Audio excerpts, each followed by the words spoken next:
ಅದು ಯಾವ ಕಂಪ್ನಿಗಳಂತ ನಮ್ಗೆ ಹೇಗೆ ಗೊತ್ತಾಗೋದು? ಸೊ ಟ್ರೈನ್ ನಿಂತಿರುತ್ತೆ, ನೋಡ್ತೀರಿ ಇದು ಇಲ್ಲಿಗೆ ಹೋಗುತ್ತಾ ಅಂತ ನೋಡಿಕೊಂಡು ಟ್ರೈನ್ನ ಆನ್ಬೋರ್ಡ್ ಮಾಡ್ತೀರಿ. ಬಟ್ ಸ್ಟಾಕ್ ಮಾರ್ಕೆಟಲ್ಲಿ ಏನು ಮಾಡಬೇಕಾಗತ್ತೆ ಅಂತಂದರೆ, ಹೋಗುತ್ತೆ ಅಂತ ಹತ್ತದಲ್ಲ, ಹೋಗ್ತಾ ಇದೆಯಾ ಅಂತ ನೋಡಿ ಹತ್ಬೇಕಾಗತ್ತೆ. ಓಕೆ. ಅಂದರೆ ಆದರೆ 500 ರೂಪಾಯಿ ಸ್ಟಾಕು 600 ರೂಪಾಯಿ ಆದಾಗ ನೋಡ್ಕೊಂಡು ಸುಮ್ಮನೆ ಇರಬೇಕಾ ಅಥವಾ ಎಕ್ಸಿಟ್ ಆಗಬೇಕಾ ಅನ್ನೋದು ಪ್ರಶ್ನೆ. ಇದನ್ನು ನಾನು ಮುಂಚೆನೇ ಡಿಸೈಡ್ ಮಾಡಿರಬೇಕು. ಇವಾಗ ನಾನು 500 ರೂಪಾಯಲ್ಲಿ ಎಂಟ್ರ್ ಆಗಿದ್ದೀನಿ, ನನಗೆ ಟಾರ್ಗೆಟು 800 ರೂಪಾಯಿ ಇದೆ. ನಿಮ್ಮ ಸ್ಟ್ರಾಟಜಿ ಏನಾಗಿತ್ತು ಆದರ್ಶ್ ಅವರೇ?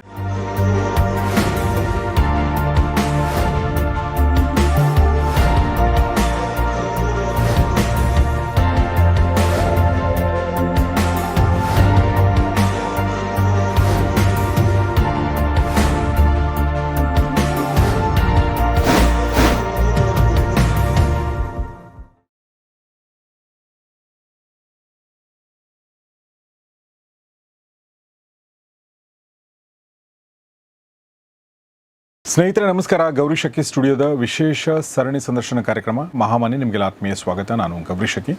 ಮಹಾಮನಿ ಕಾರ್ಯಕ್ರಮದಲ್ಲಿ ಇವತ್ತು ಟಿಡಿಯ ಮೈಸೂರು ಬ್ರಾಂಚ್ನ ಮುಖ್ಯಸ್ಥರಾಗಿರುವಂಥ ಆದರ್ಶ್ SN ಅವ್ರು ನಮ್ಮನಿಗಿದ್ದಾರೆ. ಬನ್ನಿ ಅವ್ರನ್ನ ವೆಲ್ಕಮ್ ಮಾಡೋಣ. ಆದರ್ಶ್ ಅವರೇ, ಕಾರ್ಯಕ್ರಮಕ್ಕೆ ಸ್ವಾಗತ. ನಮಸ್ಕಾರ. ಈ ಕಾರ್ಯಕ್ರಮ ಶುರು ಮಾಡೋಕ್ಕಿಂತ ಮುಂಚೆ ಆದರ್ಶ್ ಅವರು ಇನ್ನೊಂದು ಎಪಿಸೋಡ್ ಕೂಡ ಮಾಡಿದ್ದೀನಿ, ಅದನ್ನು ಕೂಡ ನೋಡಿ ಅಂತ ಕೇಳ್ಕೊಳ್ತೀನಿ. ಇವತ್ತಿನ ಎಪಿಸೋಡಲ್ಲಿ ನಾನು ಮಾತಾಡ್ಬೇಕು ಅನ್ಕೊಂಡಿರೋದು ಏನು ಅಂತಂದರೆ, ಸ್ಟಾಕ್ ಮಾರ್ಕೆಟೇ ಯಾಕೆ? ದುಡ್ಡು ಗಳಿಸ್ಬೇಕಂದ್ರೆ ಸುಮಾರು ಇದೆಯಲ್ವ ನಮಗೆ ಬಿಸ್ನೆಸ್ ಮಾಡೋಕ್ಕೆ, ಯಾಕೆ ಸ್ಟಾಕ್ ಮಾರ್ಕೆಟ್ ಅನ್ನೋದು ಮೊದಲನೇ ಪ್ರಶ್ನೆ. ಆಮೇಲೆ ಸ್ಟಾಕ್ ಮಾರ್ಕೆಟಲ್ಲಿ ನಾವು ದುಡ್ಡು ಗಳಿಸ್ಬೇಕು ಅಥವಾ ಸಕ್ಸಸ್ಫುಲ್ ಆಗಬೇಕಂದ್ರೆ ಏನು ಸ್ಟ್ರಾಟಜಿಯನ್ನು ನಾವು ಮಾಡಬೇಕು ಅನ್ನೋದು ಎರಡನೇ ಪ್ರಶ್ನೆ. ಮೂರನೇದು, ಬೇರೆ ಸೆಕ್ಟರ್ಗಳಿಗಿಂತ ಇದು ಹೇಗೆ ಹೆಚ್ಚು ಲಾಭದಾಯಕ, ಹೇಗೆ ಹೆಚ್ಚು ವ್ಯಾಲ್ಯೂ ಕ್ರಿಯೇಟ್ ಮಾಡುತ್ತೆ, ಈ ಥರ ಪ್ರಶ್ನೆಗಳನ್ನ ಕೇಳ್ಕೊಂಡು ಹೋಗ್ತೀನಿ. ಬಟ್ ಅದಕ್ಕಿಂತ ಮುಂಚೆ, ಮೈಸೂರಿನಲ್ಲಿ ನೀವೇನಾದರೂ ಇದ್ದರೆ ಮೈಸೂರಿನ ಈ ಬ್ರಾಂಚಲ್ಲಿ ನೀವು ಸ್ಟಾಕ್ ಮಾರ್ಕೆಟ್ ಬಗ್ಗೆ ಕಲಿಬಹುದು. ಅವರ ಡೀಟೇಲ್ಸ್ ನಾನು ಡಿಸ್ಕ್ರಿಪ್ಷನ್ ಹಾಕಿರ್ತೀನಿ. ಆದರೆ ಟಿಡಿ ಅಕಾಡೆಮಿ ಕರ್ನಾಟಕದ 10 ಜಾಗಗಳಲ್ಲಿದೆ, ಬೆಂಗಳೂರಿನಲ್ಲಿ 5 ಜಾಗದಲ್ಲಿದೆ ಮತ್ತು ಕರ್ನಾಟಕದಾದ್ಯಂತ ಮಂಗಳೂರು, ಗುಲ್ಬರ್ಗ, ಹುಬ್ಬಳ್ಳಿ, ದಾವಣಗೆರೆ ಮತ್ತು ಮೈಸೂರು ಈ 5 ಕಡೆ ಇದೆ. ಬೆಂಗಳೂರಿನಲ್ಲಿ ಕೂಡ 5 ಕಡೆ ಇದೆ. ಎಲ್ಲದರ ಡೀಟೇಲ್ಸ್ ಹಾಕಿರ್ತೀನಿ. ಆಸಕ್ತರು ದಯವಿಟ್ಟು ನೀವು ಅದನ್ನು ಗಮನಿಸಿ ಅಂತ ಕೇಳ್ಕೊಳ್ತೀನಿ. ಈ ಟಾಪಿಕ್ ಯಾಕೆ ಇನ್ನೂ ರಿಲೆವೆಂಟ್ ಅಂದರೆ, ಈಗ ಅಂದರೆ ಯುದ್ಧ ನಡೀತಾ ಇರೋದ್ರಿಂದ ಬಿದ್ದಿತ್ತು ಮಾರ್ಕೆಟ್, ಈಗ ಚೇತರಿಸ್ಕೊಳ್ತಾ ಇದೆ. ಹೀಗಾಗಿ ಈ ಪ್ರಶ್ನೆ ಯಾವಾಗಲೂ ಕಾಡುತ್ತೆ, ಬಟ್ ಇವಾಗ ಜಾಸ್ತಿ ಕಾಡುತ್ತೆ, ಯಾಕೆ ಸ್ಟಾಕ್ ಮಾರ್ಕೆಟು ಅಂತ. ಸೊ ಖಂಡಿತ ಈ ಪ್ರಶ್ನೆ ತುಂಬ ಜನಕ್ಕೆ ಒಂದು ಡೌಟ್ ಇದೆ, ಯಾಕೆ ಸ್ಟಾಕ್ ಮಾರ್ಕೆಟಲ್ಲೇ ಜಾಸ್ತಿ ದುಡ್ಡು ಮಾಡ್ಬೋದು? ಸೊ ದುಡ್ಡು ಇನ್ವೆಸ್ಟ್ಮೆಂಟ್ ಮಾಡಿದ್ರೆ ಹೇಗೆ ಗ್ರೋ ಆಗುತ್ತೆ? ತುಂಬ ಜನ ಹೇಳ್ತಾರೆ ಸ್ಟಾಕ್ ಮಾರ್ಕೆಟಲ್ಲಿ ಇನ್ವೆಸ್ಟ್ಮೆಂಟ್ ಮಾಡಿ ದುಡ್ಡು ಮಾಡ್ಬೋದು ಅಂತ. ಬಟ್ ಆ್ಯಕ್ಚುಲಿ ಹೇಗೆ ದುಡ್ಡು ಆಗುತ್ತೆ? So stock market as a subject ನೋಡೋದಾದರೆ, ಸ್ಟಾಕ್ ಮಾರ್ಕೆಟ್ ಅಂತಂದರೆ ಏನು, ಒಳ್ಳೊಳ್ಳೆ ಕಂಪ್ನಿಗಳಿರ್ತವೆ ಸರ್. ಸೊ ಕಂಪ್ನಿಗಳು ಅಂತಂದರೆ ನಮ್ಮ ಇಂಡಿಯಾದಲ್ಲಿ ಸುಮಾರು 5,500 ಕಂಪ್ನಿಗಳಿದ್ದಾವೆ. 5,500ಲ್ಲಿ ನಿಮಗೆ ಒಂದು 90% ಅಂದರೆ ಸ್ವಲ್ಪ ಸಣ್ಣ ಪುಟ್ಟ ಕಂಪ್ನಿ ಆದರೆ, ಇನ್ನೊಂದು 10% ಅಂದರೆ ಒಂದು 500 ಕಂಪ್ನಿಗಳು ಪ್ರಾಮುಖ್ಯವಾಗಿರೋ ಅಂಥ ಕಂಪ್ನಿಗಳು. ಈ ಕಂಪ್ನಿಗಳಲ್ಲಿ ನಮ್ಮ ದೇಶದಲ್ಲಿರೋ ಟಾಪ್ 5% ಜನಗಳು ಕೆಲಸ ಮಾಡ್ತಾ ಇರ್ತಾರೆ. ಓಕೆ. ಸೊ ಟಾಪ್ 5% ಜನಗಳು ಕೆಲಸ ಮಾಡಬೇಕು ಅಂತಂದರೆ, ಅವರು ಒಳ್ಳೆ ಕಾಲೇಜಲ್ಲಿ ಓದಿರಬೇಕು, ಒಳ್ಳೆ ಡಿಗ್ರಿ ಮಾಡಿರ್ತಾರೆ, ಒಳ್ಳೆ ಸ್ಕಿಲ್ಸ್ ಇರುತ್ತೆ. ಇದೆಲ್ಲ ಇದ್ದರೆ ಮಾತ್ರ ಈ ಟಾಪ್ 500 ಕಂಪ್ನೀಸ್ಗಳಲ್ಲಿ ಅವ್ರಿಗೆ ಕೆಲಸ ಮಾಡೋಕ್ಕೆ ಅವರು ಎಲಿಜಿಬಲ್ ಆಗಿರ್ತಾರೆ. ಎಕ್ಸಾಕ್ಟ್ಲಿ. ಸೊ ಹಾಗಾಗಿ ಈ ಕಂಪ್ನೀಲಿ ಅವರು ವರ್ಕ್ ಮಾಡ್ತಾ ಇದ್ದಾರೆ ಅಂತಂದರೆ, ಅವರು ಕಂಪ್ನಿಗೆ ಲಾಭ ಹೇಗೆ ಮಾಡಿಕೊಡ್ಬೇಕ್ರ ಮೇಲೆ ಅವರು ಆಲ್ಮೋಸ್ಟು ವರ್ಕ್ ಮಾಡ್ತಾ ಇರ್ತಾರೆ. ಆಫ್ಕೋರ್ಸ್. ಸೊ ನಾವು ಆ್ಯಸ್ ಅ ಇನ್ವೆಸ್ಟರ್ ನಾವೇನು ಮಾಡ್ತಾಯಿದ್ದೀವಿ, ಈ ಕಂಪ್ನಿ ಮೇಲೆ ಡೈರೆಕ್ಟಾಗಿ ಇನ್ವೆಸ್ಟ್ಮೆಂಟ್ ಮಾಡ್ತಾಯಿದ್ದೀವಿ. ಸೊ ಡೈರೆಕ್ಟ್ಲಿ ಆರ್ ಇಂಡೈರೆಕ್ಟ್ಲಿ ನಾವು ನಮ್ಮ ದೇಶದಲ್ಲಿರೋ ಟಾಪ್ 5% ಜನಗಳ ಮೇಲೆ ಇನ್ವೆಸ್ಟ್ಮೆಂಟ್ ಮಾಡ್ತಾಯಿದ್ದೀವಿ. ಅಂದರೆ ದಿ ಮೋಸ್ಟ್ ಇಂಟೆಲಿಜೆಂಟ್ ಅಂತ ಯಾರು ಹೇಳ್ತಾರೋ, ಸೊ ಅವ್ರ ಮೇಲೆ ನಾವು ಇನ್ವೆಸ್ಟ್ಮೆಂಟ್ ಮಾಡ್ತಾಯಿದ್ದೀವಿ. ಸೊ ಈಗ ಫಾರ್ ಎಕ್ಸಾಂಪಲ್ ಯಾವುದೋ ಒಂದು ಕಂಪ್ನಿ ತೊಗೊಂಡ್ವಿ. ಸೊ ಈಗ ಈ ಕಂಪ್ನಿ ಮೇಲೆ ನಾವು ಇನ್ವೆಸ್ಟ್ಮೆಂಟ್ ಮಾಡ್ತಾಯಿದ್ದೀವಿ, ಅದರಲ್ಲಿ ಒಳ್ಳೊಳ್ಳೆ ಜನಗಳಿರ್ತಾರೆ, ಆ ಜನಗಳ ಮೇಲೆ ಕೂಡ ಇನ್ವೆಸ್ಟ್ಮೆಂಟ್ ಮಾಡ್ದಂಗೆ ಆಯಿತು. ಕರೆಕ್ಟ್. ಸೊ ಈ ನೆಕ್ಸ್ಟು ಈ ಕಂಪ್ನಿ ಹೇಗೆ ನಮ್ಮ ದುಡ್ಡನ್ನು ಬೆಳೆಸ್ಕೊಡುತ್ತೆ? ಸೊ ಈ ಕಂಪ್ನಿ ಹೇಗೆ ದುಡ್ಡು ಬೆಳೆಸ್ಕೊಡುತ್ತೆ ಅಂತಂದರೆ, ಈ ಕಂಪ್ನಿದು ಏನೋ ಒಂದು ಪ್ರಾಡಕ್ಟ್ ಇರುತ್ತೆ. ಸೊ ಆ ಪ್ರಾಡಕ್ಟ್ನ ಇದು ಮ್ಯಾನುಫ್ಯಾಕ್ಚರಿಂಗ್ ಮಾಡುತ್ತೆ. ಸೊ ಮ್ಯಾನುಫ್ಯಾಕ್ಚರಿಂಗ್ ಮಾಡಿ ಸೇಲ್ಸ್ ಕೂಡ ಮಾಡುತ್ತೆ. ಸೊ ಇವಾಗ ಫಾರ್ ಎಕ್ಸಾಂಪಲ್ ನೀವು ರಿಯಲ್ ಎಸ್ಟೇಟ್ ಅಂತ ತೊಗೊಂಡ್ರೆ, ಬೆಂಗಳೂರಿಂದ ಔಟ್ಸ್ಕರ್ಟ್ಸಲ್ಲಿ ಹೋಗಿ ನಾವು ಸೈಟ್ ತೊಗೋತೀವಿ. ಅದು ಬೆಳಿಬೇಕಂತಂದರೆ ಏನಾಗಬೇಕು, ಆ ಜಾಗದಲ್ಲಿ ಮನೆಗಳು ಕಟ್ಟಿಸ್ಬೇಕು, ಜನಗಳು ವಾಸಕ್ಕೆ ಬರಬೇಕು, ನೆಕ್ಸ್ಟು ಅಂಗಡಿಗಳು ಓಪನ್ ಆಗಬೇಕು, ಅಂಗಡಿಗಳಾದಮೇಲೆ ಸ್ವಲ್ಪ ಸಣ್ಣ ಪುಟ್ಟ ಬಿಸ್ನೆಸ್ಗಳು ಬರ್ತವೆ, ಸ್ಕೂಲು, ಕಾಲೇಜು, ಹಾಸ್ಪಿಟಲ್ಸು ಎಲ್ಲ ಬಂದು ಸ್ಲೋ ಪ್ರೋಸೆಸ್ ಇದು. ಬಟ್ ಕಂಪ್ನೀಲಿ ಹಾಗಾಗಲ್ಲ. ಯಾವುದೋ ಒಂದು ಪ್ರಾಡಕ್ಟ್ ಮ್ಯಾನುಫ್ಯಾಕ್ಚರಿಂಗ್ ಮಾಡ್ತಾಯಿದ್ದೀರಿ, ಈ ಮ್ಯಾನುಫ್ಯಾಕ್ಚರಿಂಗ್ ಮಾಡೋ ಅಂಥದ್ದು ಆಲ್ ಓವರ್ ಇಂಡಿಯಾ ಸೇಲ್ಸ್ ಮಾಡ್ಬೋದು, ಆಲ್ ಓವರ್ ದಿ ವರ್ಲ್ಡ್ ಕೂಡ ಸೇಲ್ಸ್ ಮಾಡ್ಬೋದು. ಸೊ ಈಗ ಫಾರ್ ಎಕ್ಸಾಂಪಲ್ ವಾರ್ ಬಂದಾಗ ಇಮಿಡಿಯೇಟಾಗಿ ಏನಾಯಿತು, ಇಮಿಡಿಯೇಟಾಗಿ ಗ್ಯಾಸ್ ಸಪ್ಲೈ ಕಮ್ಮಿ ಆಯಿತು. ಸೊ ಗ್ಯಾಸ್ ಸಪ್ಲೈ ಕಮ್ಮಿ ಆಗಿರೋದ್ರಿಂದ ಎಲೆಕ್ಟ್ರಿಕ್ ಸ್ಟವ್ ಅನ್ನೋದು ಸೇಲ್ಸ್ ಸಡನ್ನಾಗಿ ರೈಸ್ ಆಯಿತು. ಸೊ ಇವಾಗ ನಮಗೆ ಈ ಪರ್ಟಿಕ್ಯುಲರ್ ಕಂಪ್ನಿ ಮಾಡ್ತಾ ಇರೋಂಥ ಪ್ರಾಡಕ್ಟು ಡಿಮ್ಯಾಂಡ್ ಇದ್ದರೆ ಇಮಿಡಿಯೇಟಾಗಿ ಸೇಲ್ಸ್ ಸಡನ್ನಾಗಿ ಶೂಟ್ ಆಗುತ್ತೆ. ಸೊ ಈ ಸೇಲ್ಸ್ ಜನಗಳಿಗೆ ಯಾವುದರಲ್ಲಿ ಡಿಮ್ಯಾಂಡ್ ಬರುತ್ತೆ, ಯಾವುದರಲ್ಲಿ ಡಿಮ್ಯಾಂಡ್ ಬರಲ್ಲ ಅನ್ನೋದು ಸಿಚುಯೇಷನ್ಸ್ ಹೇಳ್ತಾ ಹೋಗುತ್ತೆ. ಈಗ ಫಾರ್ ಎಕ್ಸಾಂಪಲ್ ವಾರ್ ಬಂದಿರೋದ್ರಿಂದ ನಮಗೆ ಈ ಒಂದು ಪರ್ಟಿಕ್ಯುಲರ್ ಪ್ರಾಡಕ್ಟ್ಸ್ಗಳಲ್ಲಿ ಡಿಮ್ಯಾಂಡ್ ಬಂತು. ಸೊ ಇವಾಗ ಕ್ರೂಡ್ ಆಯಿಲ್ ಪ್ರೈಸಸ್ ಎಲ್ಲ ರೈಸ್ ಆಗಿದೆ. ಕ್ರೂಡ್ ಆಯಿಲ್ ಪ್ರೈಸಸ್ ರೈಸ್ ಆಗಿರೋದ್ರಿಂದ EV ವೆಹಿಕಲ್ಸ್ಗಳಲ್ಲಿ ಡಿಮ್ಯಾಂಡ್ ಬರ್ತಾ ಇದ್ದಾರೆ. ಸೊ ಈಗ EV ಸೆಕ್ಟರ್ಗಳಲ್ಲಿ ಇನ್ವೆಸ್ಟ್ಮೆಂಟ್ ಮಾಡೋಕ್ಕೆ ಒಳ್ಳೆ ಟೈಮ್ ಅಂತ ಕೂಡ ಹೇಳ್ಬೋದು. ಸೊ ಇದೇ ಥರ ಮುಂದೆ ಏನೇನಾಗುತ್ತೆ ಅನ್ನೋದು, ಗ್ಲೋಬಲ್ ಎಕನಾಮಿ ಏನೇನಾಗುತ್ತೆ, ಜಿಯೋಪೊಲಿಟಿಕಲ್ ಇಶ್ಯೂಸ್ ಏನೇನಾಗುತ್ತೆ, ಇದ್ರ ಬೇಸ್ ಮೇಲೆ ಈ ಸಪ್ಲೈ ಆ್ಯಂಡ್ ಡಿಮ್ಯಾಂಡ್ ವೇರಿ ಆಗ್ತಾ ಇರುತ್ತೆ. ಸೊ ಯಾವ ಒಂದು ಸಿಚುಯೇಷನ್ಗೆ ಯಾವ ಒಂದು ಕಂಪ್ನಿ ಪ್ರಾಡಕ್ಟ್ಗಳು ಸೇಲ್ಸ್ ರೈಸ್ ಆಗುತ್ತೋ ಆ ಸೇಲ್ಸಿಂದ ಕಂಪ್ನಿ ಲಾಭ ಮಾಡುತ್ತೆ. ಅದು ರ್ಯಾಪಿಡಾಗಿ ಬೇಕಾದ್ರೂ ರೈಸ್ ಆಗ್ಬೋದು. ಆ ಸೇಲ್ಸ್ ರೈಸ್ ಆಗಿರೋದ್ರಿಂದ ಕಂಪ್ನಿ ಲಾಭ ಮಾಡುತ್ತೆ. ಆ ಲಾಭನ ಕಂಪ್ನಿ ಇನ್ವೆಸ್ಟರ್ಸ್ಗಳಿಗೆ ಕೊಡುತ್ತೆ. ಸೊ ಇದ್ರದ್ದು ಸ್ಪೀಡ್ ಆಫ್ ಸೇಲ್ಸ್ ಇದೆಯಲ್ಲ, ಫಾಸ್ಟಾಗಿ ಆಗ್ಬೋದು ಕಂಪೇರ್ ಟು ಬೇರೆ ಎನಿ ಅಸೆಟ್ಸ್ಗಳು. ಸೊ ಈಗ ಫಾರ್ ಎಕ್ಸಾಂಪಲ್ ಯಾವುದೋ ಒಂದು ಏರಿಯಾದಲ್ಲಿ ನಾವು ಹಾಕಿ ಇನ್ವೆಸ್ಟ್ಮೆಂಟ್ ಮಾಡಿದ್ದೀವಿ ಅಂತಂದರೆ ಅದು ಟೈಮ್ ತೊಗೋಬೋದು, ಗ್ರೋ ಅದರದ್ದೇ ಆದಂಥ ಟೈಮ್ ಇರುತ್ತೆ. ಬಟ್ ಆಲ್ ಓವರ್ ಇಂಡಿಯಾ ಸಡನ್ನಾಗಿ ಯಾವುದಕ್ಕಾದ್ರೂ ಡಿಮ್ಯಾಂಡ್ ಬಂದರೆ ಇಮಿಡಿಯೇಟಾಗಿ, ಕಳೆದ ಎಪಿಸೋಡಲ್ಲಿ ಹೇಳಿದೆ, ಸೊ ಜನಗಳು ಹೇಗೆ ಈಗ ಇನ್ಶೂರೆನ್ಸಲ್ಲಿ ಬೈ ಮಾಡೋದಕ್ಕೆ ಸೇಲ್ಸು 50% ಮೇಲೆ ರೈಸ್ ಆಗ್ತಾಯಿದೆ ಅಂತ. ಆ ಕಂಪ್ನಿ 50% ಅಂತಾರೆ ಈ ವರ್ಷ 100 ಯೂನಿಟ್ಸ್ನ ಸೆಲ್ ಮಾಡ್ತಾಯಿದ್ದಾರೆ, ನೆಕ್ಸ್ಟ್ 150, ಅದಾದಮೇಲೆ ಅದಕ್ಕೂ ನೆಕ್ಸ್ಟ್ 50%. ಸೊ ಹಾಗಾಗಿ ಎಕ್ಸ್ಪೊನೆನ್ಷಿಯಲಾಗಿ ಗ್ರೋತ್ ಆಗುತ್ತೆ ಸೇಲ್ಸು. ಸೊ ಹಾಗಾಗಿ ವೆಲ್ತ್ ಬೇಗ ಗ್ರೋ ಆಗೋಂಥ ಜಾಗ ಸ್ಟಾಕ್ ಮಾರ್ಕೆಟ್ ಸರ್. ಅದು ಯಾವ ಕಂಪ್ನಿಗಳಂತ ನಮ್ಗೆ ಹೇಗೆ ಗೊತ್ತಾಗೋದು? ಈಗ ನೀವು ಒಂದು ಎಕ್ಸಾಂಪಲ್, 2 ಎಕ್ಸಾಂಪಲ್ ಕೊಟ್ಟರೆ ನೀವು, ಬಟ್ ಮುಂದಿನ ಒಂದು 5 ವರ್ಷ ಅಂತ ಅನ್ಕೋಣ, 2026ರಿಂದ 31 ಅಂತ ಅನ್ಕೋಣ. ಸೊ ನಾನೊಂದು 5 ವರ್ಷ ಟಾರ್ಗೆಟ್ ಇಟ್ಕೊಂಡು ಇವತ್ತು ಇನ್ವೆಸ್ಟ್ ಮಾಡ್ತೀನಿ ಅಂತಂದರೆ, ಹೌದು ಸರ್, ಓಕೆ, ಏನು ಸ್ಟ್ರಾಟಜಿ ಇರಬಹುದು ಅವ್ರದ್ದು ಇರಬೇಕಾಗತ್ತೆ ಸರ್? Simple strategy. ಇವಾಗ ನಾವು ಹೇಳಿದ್ದು ಎನರ್ಜಿ ಸೆಕ್ಟರ್ ಸರ್. ಇವಾಗ ಎನರ್ಜಿ ನಾವು ನೋಡ್ತಾ ಇರೋಂಗೆ ಇಲ್ಲಿ ನೋಡಿ, ತುಂಬ ಲೈಟ್ಸ್ಗಳು ಓಡ್ತಾ ಇದೆ, ಫೋನ್ಗಳು ಓಡ್ತಾ ಇದೆ, ಲ್ಯಾಪ್ಟಾಪ್ಸ್ಗಳು ಓಡ್ತಾ ಇದೆ. Energy sector basic fundamentals. ನಾವು ಎಲ್ಲೂ ದೂರ ಹೋಗಿ ಇನ್ವೆಸ್ಟ್ಮೆಂಟ್ ಮಾಡೋ ನೆಸಸರಿ ಇಲ್ಲ. ನಮ್ಮ ಸುತ್ತಮುತ್ತ ಏನು ಪ್ರಾಮುಖ್ಯ ಅಂತಂದರೆ ಫಂಡಮೆಂಟಲ್ ನೀಡ್ಸ್ ಏನೇನಿದೆಯೋ ಅಲ್ಲಿ ಇನ್ವೆಸ್ಟ್ಮೆಂಟ್ ಮಾಡಿದ್ರೆ ಭಾಳ ಈಸಿ. ಅಂತಂದರೆ ಈಗ ಟ್ರಾನ್ಸ್ಪೋರ್ಟೇಷನ್ನು ಮುಂಚೆ ನೋಡೋದಾದರೆ ತುಂಬ ಕಮ್ಮಿ ಇತ್ತು, ಜನಗಳು ಜಾಸ್ತಿ ಓಡಾಡ್ತಾ ಇರಲಿಲ್ಲ. ಬಟ್ ಇವಾಗ ಏನಾಗಿದೆ, ತುಂಬ ಓಡಾಡ್ತಾರೆ. ಸೊ ಮೈಸೂರು ಬ್ಯಾಂಗ್ಳೂರು ರೋಡ್ ನೋಡೋದಾದರೆ ವೀಕೆಂಡ್ ಆಗಿಬಿಟ್ರೆ ಫುಲ್ ಟ್ರಾಫಿಕೇ ಜಾಮ್ ಆಗಿಬಿಡುತ್ತೆ. ಸೊ ಈ ಥರ ಜನಗಳು ತುಂಬ ಓಡಾಡ್ತಾ ಇದ್ದಾರೆ ಅಂತಂದರೆ transportation industry as a industry, ಟ್ರಾನ್ಸ್ಪೋರ್ಟೇಷನ್ನೇ ತೊಗೊಂಡ್ರೆ ಅದರಲ್ಲಿ ಒಂದೇ ಬರಲ್ಲ. ಈಗ ಅದರಲ್ಲಿ ಟ್ರಾನ್ಸ್ಪೋರ್ಟೇಷನ್ ಯಾವುದ್ರಲ್ಲಿ ಮಾಡ್ತಾರೆ? ವೆಹಿಕಲ್ಸಲ್ಲಿ ಮಾಡ್ತಾರೆ. ಆ ವೆಹಿಕಲ್ಸ್ಗಳ ಮ್ಯಾನುಫ್ಯಾಕ್ಚರ್ ಆಗೋಕ್ಕೆ ಏನು ಬೇಕು? ಮೆಟಲ್ಸ್ ಬೇಕು, ರಬ್ಬರ್ ಅಂದರೆ ಟೈರ್ ಬೇಕು. ಸೊ ಅದು ಅಲ್ಲದೆ ಸ್ಪೇರ್ ಪಾರ್ಟ್ಸ್ಗಳು ಬೇಕಾಗತ್ತೆ. ಸೊ ಈ ಥರ ಒಂದಕ್ಕೊಂದು ಲಿಂಕ್ ಮಾಡಬೇಕು. ಈಗ ಫಾರ್ ಎಕ್ಸಾಂಪಲ್ಲು ಎನರ್ಜಿ ತಗೊಂಡ್ರೆ, ಎನರ್ಜಿ ಪ್ರೊಡಕ್ಷನ್ ಮಾಡೋದೊಂದು ಕಂಪ್ನಿ ಇರುತ್ತೆ. ಎನರ್ಜಿನ ಪ್ರೊಡಕ್ಷನ್ ಮಾಡ್ಬೇಕಾದ್ರೆ ಅವರು ಮಲ್ಟಿಪಲ್ ರಿಸೋರ್ಸಲ್ಲಿ ಪ್ರೊಡಕ್ಷನ್ ಮಾಡ್ತಾರೆ. ಇವಾಗ ಕ್ರೂಡ್ ಆಯಿಲ್ ಡಿಪೆಂಡೆನ್ಸಿ ಬೇಡ ಅಂಥೇಳಿ ಗ್ರೀನ್ ಎನರ್ಜಿಗೆ ತುಂಬ ಡಿಮ್ಯಾಂಡ್ ಬರ್ತಾ ಇದೆ. ಸೊ ಹಾಗಾಗಿ ಗ್ರೀನ್ ಎನರ್ಜಿ ಸೆಕ್ಟರ್ಸ್ಗಳಲ್ಲಿ ಹೋಗ್ಬೋದು. ಇಲ್ಲ ಅಂತಾರೆ ನೆಕ್ಸ್ಟು ನ್ಯೂಕ್ಲಿಯರ್ ಅಂತಾರೆ. ನಮ್ಮ ಇಂಡಿಯಾ ಈಗ ನೆಕ್ಸ್ಟ್ ಏನು ಮಾಡ್ತಾ ಇದೆ, ನ್ಯೂಕ್ಲಿಯರಲ್ಲಿ ಸ್ವಲ್ಪ ಅಂದರೆ ಡಿಪೆಂಡೆನ್ಸಿ ಬೇಡ ಅಂಥೇಳಿ ನ್ಯೂಕ್ಲಿಯರ್ ಫೆಸಿಲಿಟಿನ ಇನ್ಕ್ರೀಸ್ ಮಾಡ್ತಾ ಇದ್ದಾರೆ. ಅದೆಲ್ಲ ಆದರೆ ನಮ್ಮ ಇಂಡಿಯಾ ಬಂದು ಸೆಲ್ಫ್ ಸಸ್ಟೈನಬಲ್ ಆಗ್ಬೋದು ಅಂತ. ಸೊ ಅವಾಗ ಎನರ್ಜಿಗೆ ಡಿಪೆಂಡೆನ್ಸಿ ಬೇಡ ಅಂತ. ಸೊ ಈ ಎಲೆಕ್ಟ್ರಿಸಿಟಿ ಮ್ಯಾನುಫ್ಯಾಕ್ಚರಿಂಗ್ ಮಾಡೋರು ಒಂದು ಕಡೆ ಆದರೆ, ಆ ಎಲೆಕ್ಟ್ರಿಸಿಟಿ ಮ್ಯಾನುಫ್ಯಾಕ್ಚರ್ ಆಗಿರೋ ಅಂಥ ಕಂಪ್ನಿಗಳನ್ನ ಎಲೆಕ್ಟ್ರಿಸಿಟಿನ ಟ್ರಾನ್ಸ್ಪೋರ್ಟ್ ಮಾಡೋ ಅಂಥವ್ರು ಅಂತಂದರೆ ಅದನ್ನು ಸಪ್ಲೈ ಮಾಡೋ ಅಂಥವ್ರು ಬೇರೆ ಇರ್ತಾರೆ. ಸೊ ಅದನ್ನು ರೀಟೇಲರ್ ಕೊಟ್ಟು ಮ್ಯಾನೇಜ್ ಮಾಡೋ ಅಂಥವ್ರು ಬೇರೆ ಇರ್ತಾರೆ. ಸೊ ಈ ಫಂಡಮೆಂಟಲ್ ಬೇಸಿಕ್ ಇರೋ ಅಂಥವ್ರು ಬೇರೆ. ಸೊ ಅದೇ ಥರ ಇವಾಗ ಫಾರ್ ಎಕ್ಸಾಂಪಲ್ ಮೊಬೈಲ್ ಫೋನ್, ಇವಾಗ ಮುಂಚೆ ನಾವೇನು ಮಾಡ್ತಾಯಿದ್ದೀವಿ, 20 ರೂಪಾಯಿ ಕೊಟ್ಟು ಎಷ್ಟೋ ಒಂದು ಡೇಟಾ ತೊಗೋತಾ ಇದ್ವಿ, 100 KB. ಇವಾಗ ಏನಾಗ್ತಾಯಿದೆ, 350 ರೂಪಾಯಿ ಕೊಟ್ಟರೆ 2.5 GB ಕೊಟ್ಬಿಡ್ತಾರೆ. ಅಂದರೆ ಕನ್ಸಂಪ್ಷನ್ ನಮ್ಮದು 100 KBಯಿಂದ ಇವಾಗ 2.5 GB ಬಂದಿದೆ. ಸೊ ಆಲ್ಮೋಸ್ಟು ತುಂಬ ಟೈಮ್ಸ್ ಜಾಸ್ತಿ ಆಗಿದೆ. ಸೊ ಅದೇನಾಗುತ್ತೆ, ನೆಕ್ಸ್ಟ್ ಇನ್ನು 10 years ಹೋದ್ಮೇಲೆ ಫರ್ದರ್. ಸೊ ಹಾಗಾಗಿ ಈಗ ನೆಟ್ವರ್ಕು, ಸೊ ಈ ಒಂದು ಟೆಲಿಫೋನ್ ಕಂಪ್ನಿಗಳು ಇಂಟರ್ನೆಟ್ ಕೊಡಬೇಕು ಅಂತಂದರೆ ಇನ್ಫ್ರಾಸ್ಟ್ರಕ್ಚರ್ ಬೇಕು. ಎಕ್ಸಾಕ್ಟ್ಲಿ. ಇಂಡಸ್ ಟವರ್ ಅನ್ನೋ ಒಂದು ಕಂಪ್ನಿ ಇದೆ. ಅದ್ರ ಕೆಲಸ ಏನಪ್ಪ ಅಂತಂದರೆ ಇನ್ಫ್ರಾಸ್ಟ್ರಕ್ಚರ್ನ ಬಿಲ್ಡ್ ಮಾಡುತ್ತೆ. ಆ ಇನ್ಫ್ರಾಸ್ಟ್ರಕ್ಚರ್ ವರ್ಕ್ ಮಾಡಬೇಕಂದ್ರೆ ಎಗೇನ್ ಎನರ್ಜಿ ಬೇಕು.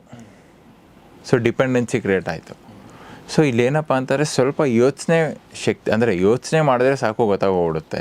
ಎಸ್ ಆದರ್ಶ್ ಅವರೇ, ಇದೆಲ್ಲ ವಿಚಾರಗಳು ಒಂದು ಹಂತಕ್ಕೆ ಗೊತ್ತಿದ್ರೂ ಕೂಡ ನನಗೆ ಒಂದು ಅಂದರೆ ಆದರೂ ಕೂಡ 90% ಜನ ಅಥವಾ ಅದಕ್ಕಿಂತ ಜಾಸ್ತಿ ಜನ ಸ್ಟಾಕ್ ಮಾರ್ಕೆಟಲ್ಲಿ ದುಡ್ಡು ಮಾಡಲ್ಲ ಅಥವಾ ಫೇಲ್ ಆಗ್ತಾ ಇದ್ದಾರೆ. ಓಕೆ, ಏನಿದಕ್ಕೆ ಕಾರಣ ಹಂಗಾದ್ರೆ? ಸರ್ ಮೇಜರಾಗಿ ನೋಡೋದಾದರೆ ಸ್ಟಾಕ್ ಮಾರ್ಕೆಟ್ ಅಂದರೆ ಸ್ಟಾಕ್ ಮಾರ್ಕೆಟಲ್ಲಿ ಟ್ರೇಡರ್ ಅಂತ ಏನು ಹೇಳ್ತಾರೋ ಸರ್, ಇನ್ವೆಸ್ಟರ್ಸು 95% ಜನ ಸಕ್ಸಸ್ ಆಗ್ತಾರೆ. ಇನ್ವೆಸ್ಟರ್ಸ್ ಅಂತಾರೆ ಲಾಂಗ್ ಟರ್ಮಲ್ಲಿ ಮಾರ್ಕೆಟಲ್ಲಿ ಇನ್ವೆಸ್ಟ್ಮೆಂಟ್ ಮಾಡಿ ಬಿಟ್ಬಿಟ್ರೆ 90-95% ಜನ ಸಕ್ಸಸ್ ಆಗ್ತಾರೆ. But when it comes to trading ಅಂತ ಬಂದಾಗ 90-95% ಜನ ಫೇಲ್ ಆಗ್ತಾ ಇದ್ದಾರೆ. ಟ್ರೇಡರ್ಸ್ ಯಾಕೆ ಫೇಲ್ ಆಗ್ತಾ ಇದ್ದಾರೆ ಅಂತಂದರೆ, so trading is directly involve with money. So money ಎಲ್ಲಿ ಬರುತ್ತೋ, ನೀವು ಕುರುಡು ಕಾಂಚನ ಅಂತ ಕೇಳಿದಿರಿ ಚಿಕ್ಕವರಿದ್ದಾಗ ಪದ್ಯ. ಸೊ ಮನಿ ಅಂತ ಬಂದ ತಕ್ಷಣ ಮೈಂಡ್ ಸ್ಟೇಬಲ್ ಆಗಿರಲ್ಲ. ಸೊ ಮೈಂಡ್ ಸ್ಟೇಬಲ್ ಆಗಿರಲ್ಲ. ಎಗೇನ್ ದುಡ್ಡು ಅಂತ ಬಂದಾಗ ಎಮೋಷನ್ಸ್ ಅಟ್ಯಾಚ್ ಆಗಿಬಿಡುತ್ತೆ. ಸೊ ಸ್ಟಾಕ್ ಮಾರ್ಕೆಟಲ್ಲಿ ಟ್ರೇಡರ್ ಆಗಿ ಸಕ್ಸಸ್ ಆಗಬೇಕಂತಂದರೆ ಹ್ಯೂಮನ್ ಎಮೋಷನ್ಸ್ ಅನ್ನೋದೇನಿದೆಯೋ ಅದಕ್ಕೆ ವಿರುದ್ಧವಾಗಿ ನೀವು ಕೆಲಸ ಮಾಡಬೇಕಾಗತ್ತೆ. ಹೌದಾ? ಸೊ ಹೇಗೆ ವಿರುದ್ಧ ಅಂತಂದರೆ, ಈಗ ಫಾರ್ ಎಕ್ಸಾಂಪಲ್ ನೀವು ರೈಲ್ವೆ ಸ್ಟೇಷನ್ಗೆ ಹೋಗ್ತೀರಿ. ಸೊ ನೀವು ರೈಲ್ವೆ ಸ್ಟೇಷನಲ್ಲಿ ನೋಡ್ತೀರಿ, ನೀವು ಯಾವುದೋ ಒಂದು ಟಿಕೆಟ್ ತೊಗೋತೀರಿ. ಸೊ ಹೋಗ್ಬೇಕಾಗಿರುತ್ತೆ. ಸೊ ಟ್ರೈನ್ ನಿಂತಿರುತ್ತೆ, ನೋಡ್ತೀರಿ ಇದು ಇಲ್ಲಿಗೆ ಹೋಗುತ್ತಾ ಅಂತ ನೋಡಿಕೊಂಡು ಟ್ರೈನ್ನ ಆನ್ಬೋರ್ಡ್ ಮಾಡ್ತೀರಿ. ಬಟ್ ಸ್ಟಾಕ್ ಮಾರ್ಕೆಟಲ್ಲಿ ಏನು ಮಾಡಬೇಕಾಗತ್ತೆ ಅಂತಂದರೆ, ಹೋಗುತ್ತೆ ಅಂತ ಹತ್ತದಲ್ಲ, ಹೋಗ್ತಾ ಇದೆಯಾ ಅಂತ ನೋಡಿ ಹತ್ಬೇಕಾಗತ್ತೆ. ಓಕೆ, ಅಂದರೆ ಆಲ್ರೆಡಿ ಮೂವ್ಮೆಂಟ್ ಸ್ಟಾರ್ಟ್ ಆಗೋಗಿರಬೇಕು. ಸೊ ಬಟ್ ಇಲ್ಲಿ ಜನಗಳಿಗೆ ಏನಾಗುತ್ತೆ, ಕಾತರ, ಅದು ಮಾಡೋಕ್ಕಾಗಲ್ಲ. ಸೊ ಅಗೇನ್ ಇವಾಗ ಇನ್ನೊಂದು ಮೇನ್ ವಿರುದ್ಧವಾಗಿರೋ ಅಂಥದ್ದು, ಚಿಕ್ಕವರಿಂದ ನಿಮಗೆ ಒಂದು ಹೇಳ್ಕೊಡ್ತಾ ಬಂದಿದ್ದಾರೆ, ಜೀವನದಲ್ಲಿ ಫೇಲ್ ಆಗಬಾರ್ದು ಅಂತ. ಜೀವನದಲ್ಲಿ ಯಾವತ್ತೂ ಫೇಲ್ ಆಗಬಾರ್ದು, ಫೇಲ್ ಆದರೆ ನೀನು ಹಿಂದೆ ಉಳ್ಕೊಬಿಡ್ತೀಯ ಅಂತ ಹೇಳ್ತಾರೆ. ಬಟ್ ಸ್ಟಾಕ್ ಮಾರ್ಕೆಟಲ್ಲಿ ಫೇಲ್ ಆಗದೆ ಸಕ್ಸಸ್ ಇಲ್ಲವೇ ಇಲ್ಲ. ಸೊ ಇಲ್ಲಿ 95% ಆಫ್ ದೆಮ್ ಸ್ಟಾಪ್ ಲಾಸ್ ಅಂತ ಹೇಳ್ತಾರೆ ಮಾರ್ಕೆಟಲ್ಲಿ. ಅಂದರೆ ನಾವು ಲಾಸನ್ನು ಅಕ್ಸೆಪ್ಟ್ ಮಾಡಬೇಕು, ವಿಚ್ ಈಸ್ ಅಗೇನ್ಸ್ಟ್ ದ ಈಗೋ. ಈಗೋ ಅಂದರೆ ಏನು? ನಾನು ಮಾರ್ಕೆಟ್ ಅನಲೈಸ್ ಮಾಡಿದ್ದೀನಿ, ಮೇಲೆ ಹೋಗಬೇಕು ಅಂತ. ಸೊ ಮೇಲೆ ಹೋಗ್ತಾ ಇಲ್ಲ, ಮಾರ್ಕೆಟ್ ಕೆಳಗಡೆ ಹೋಗ್ತಾ ಇದೆ. ಅವಾಗ ಈಗೋ ಏನು ಹೇಳುತ್ತೆ? ನನ್ನ ಅನಾಲಿಸಿಸ್ ತಪ್ಪು, ನಾನು ಒಪ್ಕೋಬೇಕು, ಲಾಸನ್ನು ತಗೊಳಕ್ಕಾಗಲ್ಲ ಬಿಕಾಸ್ ಆಫ್ ಈಗೋ. ಸೊ ಇದು ಹ್ಯೂಮನ್ ಎಮೋಷನ್ಗೆ ವಿರುದ್ಧ. ಸೊ ನಾರ್ಮಲಿ ಜನಗಳಿಗೆ ಏನಾಗುತ್ತೆ, ಅನಲೈಸ್ ಮಾಡಿದ್ದೀನಿ ಅಂತಂದಾಗ ಸೊ ಅದೇನಾಗುತ್ತೆ, ಈಗೋ ಅವ್ರಿಗೆ ಹರ್ಟ್ ಮಾಡುತ್ತೆ. ಅವ್ರು ಲಾಸ್ ತಗೊಂಡು ಈಚೆ ಬರೋಕ್ಕಾಗಲ್ಲ. ಅವರು 5,000 ಲಾಸಲ್ಲಿ ಈಚೆ ಬರ್ಬೋದಾಗಿತ್ತು.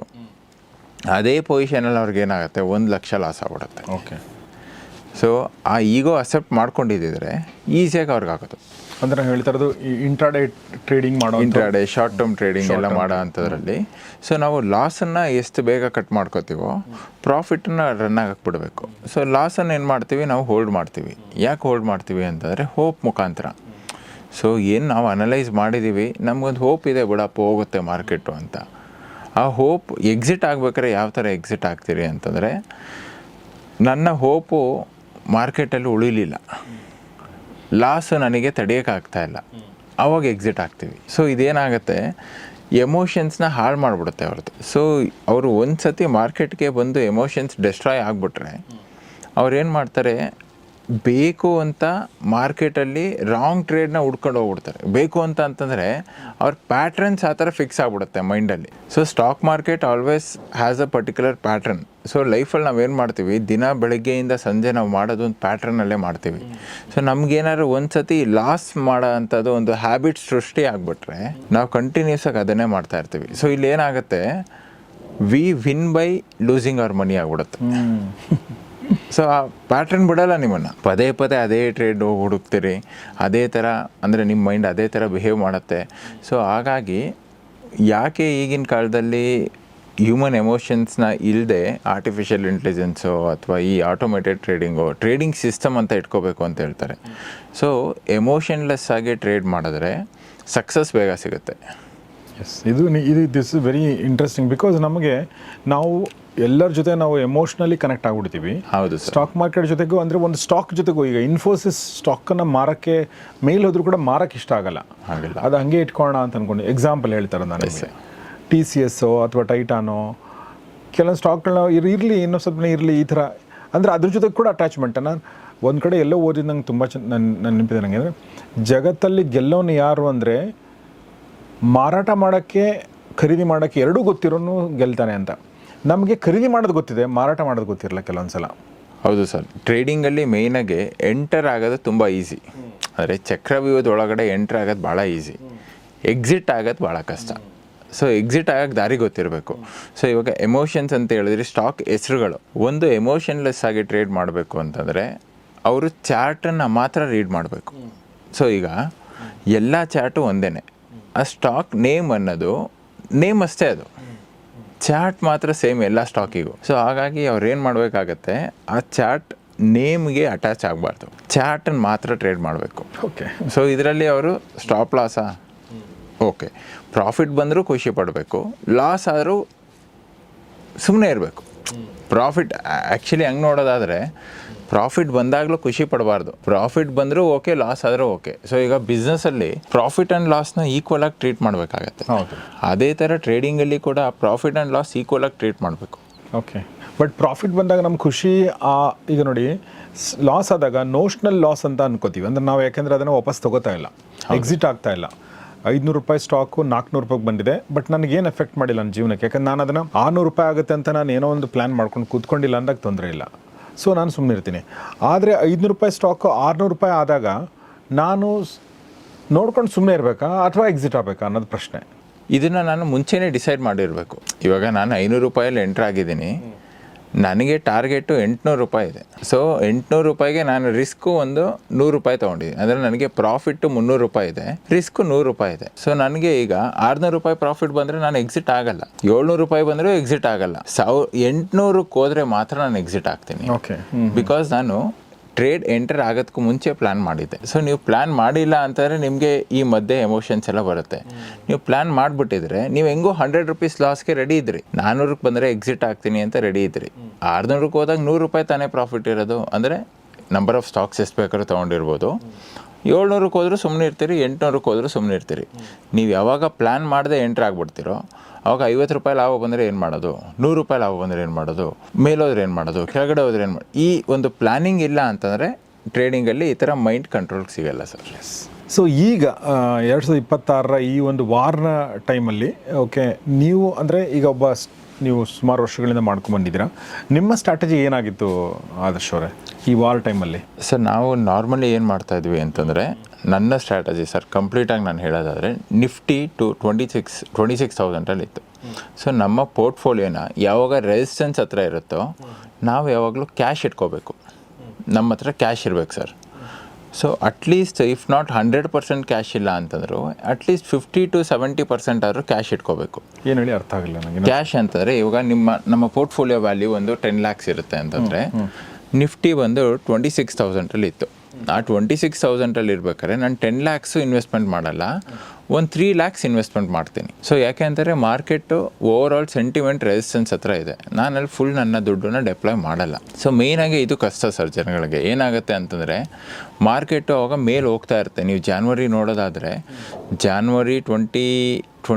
ಜಾನ್ವರಿಯಲ್ಲಿ ಏನಾಯಿತು, market all time high break ಆಗಿ ಮೇಲೆ ಹೋಗೋ ಥರ ತೋರಿಸ್ತು. ಆವಾಗ ನಾರ್ಮಲಿ ಹ್ಯೂಮನ್ ಮೈಂಡ್ ಏನಾಗುತ್ತೆ, ಎಲ್ಲ ದುಡ್ಡನ್ನು ಇನ್ವೆಸ್ಟ್ಮೆಂಟ್ ಮಾಡಬೇಕು ಅನಿಸುತ್ತೆ. ಸೊ ಬಟ್ ಆ ಟೈಮಲ್ಲಿ ನಿಮಗೆ ಈ ನಾಲೆಡ್ಜ್ ಅನ್ನೋದು ಆವಾಗಲೇ ಹೆಲ್ಪ್ ಆಗೋದು. ಆ ಟೈಮಲ್ಲಿ ಏನಾಗಿದೆ, ನಿಮಗೆ ಮಾರ್ಕೆಟ್ ರೆಸಿಸ್ಟೆನ್ಸ್ ಹತ್ರ ಇದೆ. ಸೊ ರೆಸಿಸ್ಟೆನ್ಸ್ ಹತ್ರ ನೀವು ಇನ್ವೆಸ್ಟ್ಮೆಂಟ್ ಮಾಡಬಾರ್ದು ಅನ್ನೋದು ಗೊತ್ತಿರಬೇಕು. ಮಾರ್ಕೆಟು 22,000ಕ್ಕೆ ಅಂದರೆ ಸಪೋರ್ಟ್ ಇದ್ದಿದ್ದು 22,000. ಸೊ 22,000ಕ್ಕೆ ಬರೋ ತನಕ ವೆಯ್ಟ್ ಮಾಡಿದಾಗ ಮೇಲ್ಗಡೆ 30% ಇನ್ವೆಸ್ಟ್ ಮಾಡಿದ್ರೂ ಕೆಳಗಡೆ ಬಿದ್ದಾಗ ನೀವು ಮಾರ್ಕೆಟಲ್ಲಿ ಆಲ್ಮೋಸ್ಟ್ ಎಲ್ಲ ಸ್ಟಾಕ್ಸ್ಗಳು 30% ಡಿಸ್ಕೌಂಟಲ್ಲಿ ಸಿಗ್ತವೆ. ಅಂದರೆ ಒಳ್ಳೆ ಲಾರ್ಜ್ ಕ್ಯಾಪ್ ಸ್ಟಾಕ್ಸ್ಗಳು 30% 40% ಡಿಸ್ಕೌಂಟಲ್ಲಿ ಸಿಗುತ್ತೆ. ಸೊ ನಿಮಗೆ ಕೆಳಗಡೆ ಬಿದ್ದಾಗ ಇನ್ವೆಸ್ಟ್ಮೆಂಟ್ ಮಾಡೋದ್ರಿಂದ ಮೊದಲನೇದು ಸ್ಟಾಕ್ಸು 30% ಡಿಸ್ಕೌಂಟಲ್ಲಿ ಸಿಗ್ತಾ ಇದೆ. ಎರಡನೇದು ನೀವು ಮೇಲ್ಗಡೆ ಇನ್ವೆಸ್ಟ್ಮೆಂಟ್ ಮಾಡಿ 30% ಲಾಸ್ ಮಾಡ್ಕೊಂಡಿಲ್ಲ. ಸೊ ಈ ಎರಡೂ ಬೆನಿಫಿಟ್ಟಿಂದ ಮಾರ್ಕೆಟಲ್ಲಿ ಯಾವಾಗಲೂ ಕ್ಯಾಶ್ ಇದ್ದು ಯಾವಾಗ ಸಪೋರ್ಟ್ ಹತ್ರ ಬರುತ್ತೋ, ಅಂದರೆ ಒಳ್ಳೆ ಅಪರ್ಚುನಿಟಿ ಸಿಕ್ಕಿದಾಗ ಮಾತ್ರ ಇನ್ವೆಸ್ಟ್ಮೆಂಟ್ ಮಾಡೋ ಅಂಥದ್ದು ನಮ್ಮ ಸ್ಟ್ರಾಟಜಿ ಆಗಿದೆ. ಸ್ಟಾಕ್ ಮಾರ್ಕೆಟ್ ಹಿಂದಿನ ಸೈಕಾಲಜಿ ಬಗ್ಗೆ, ಹೇಗೆ ಅದು ನಮ್ಮ ಹ್ಯೂಮನ್ ಸೈಕಾಲಜಿ ಅಗೇನೆಸ್ಟ್ ಇದೆ ಅನ್ನೋದ್ರ ಬಗ್ಗೆ ಮಾತಾಡಿದರು. ಸೊ ಭಾಳ ಇಂಟ್ರೆಸ್ಟಿಂಗ್ ವಿಚಾರ ನನಗೆ ಅನ್ನಿಸ್ತದು. ಸೊ ಅಂದರೆ when it comes to business emotions matter ಆಗಬಾರ್ದು ಕೂಡ. ಆವಾಗಲೇ ಸಕ್ಸಸ್ ಕಾಣೋಕ್ಕೆ ಸಾಧ್ಯ. ಅದು ಎಲ್ಲ ಬಿಸ್ನೆಸ್ಸಲ್ಲೂ ಅಪ್ಲೈ ಆಗುತ್ತೆ, ಸ್ಟಾಕ್ ಮಾರ್ಕೆಟಲ್ಲಿ ಜಾಸ್ತಿ ಅಪ್ಲೈ ಆಗುತ್ತೆ. ಹೌದು ಸರ್. ಸೊ ಇದನ್ನು ಹೇಳಿದಂಥ ಮತ್ತು ಸುಮಾರು ವಿಚಾರಗಳನ್ನ ನಮಗೆ ಈ ಮೂಲಕ ತಿಳಿಸಿದಂಥ ಆದರ್ಶ್ ಎಸ್ ಎನ್ ಅವ್ರಿಗೆ, ಟಿಡಿಯ ಮೈಸೂರು ಬ್ರಾಂಚ್ನ ಮುಖ್ಯಸ್ಥರು, ಅವರಿಗೆ ನಾನು ನಿಮ್ಮೆಲ್ಲರ ಪರವಾಗಿ ಧನ್ಯವಾದಗಳನ್ನ ಹೇಳ್ತೀನಿ. ಆದರ್ಶ್ ಅವರೇ, ತುಂಬ ತುಂಬ ಧನ್ಯವಾದ ನಮ್ಮ ಜೊತೆ ಮಾತಾಡಿದ್ರಿ. Thank you sir. Thank you very much. So ಸ್ನೇಹಿತರೆ, ಈ ಕುರಿತಾಗಿ ನಿಮ್ಮ ಅನಿಸಿಕೆಗಳನ್ನ ದಯವಿಟ್ಟು ಕಮೆಂಟ್ ಬಾಕ್ಸಲ್ಲಿ ತಿಳಿಸಿ. ಮತ್ತು ಆದರ್ಶ್ ಅವ್ರ ಮೂಲಕ ಕಲಿಬೇಕು, ನೀವು ಮೈಸೂರು ನಿವಾಸಿ ಆಗಿದ್ದರೆ ಅವರ ಬ್ರಾಂಚಿಗೆ ಹೋಗಿ ನೀವು ಸ್ಟಾಕ್ ಮಾರ್ಕೆಟ್ ಬಗ್ಗೆ ಕಲಿಬಹುದು. ನೀವು ಕರ್ನಾಟಕದ ಎಲ್ಲೆಡೆ 10 ಕಡೆ, ಎಲ್ಲೆಡೆ ಅಲ್ಲ ಬಹಳಷ್ಟು ಕಡೆ ಟಿಡಿ ಅಕಾಡೆಮಿಯ ಬ್ರಾಂಚ್ಗಳಿದೆ, ಅಲ್ಲಿ ಹೋಗಿ ನೀವು ಸ್ಟಾಕ್ ಮಾರ್ಕೆಟ್ ಬಗ್ಗೆ ಕಲಿಬಹುದು ಅಂತ ಹೇಳ್ತಾ ಇವತ್ತಿನ ಈ ಎಪಿಸೋಡ್ ಮುಗಿಸ್ತಾ ಇದ್ದೀನಿ. ನೋಡ್ತಾ ಇರಿ ಗೌರಿ ಶಕ್ತಿ ಸ್ಟುಡಿಯೋ, ನೋಡ್ತಾ ಇರಿ ಒಳ್ಳೆ ಕಾರ್ಯಕ್ರಮಗಳನ್ನ. ನಮಸ್ಕಾರ.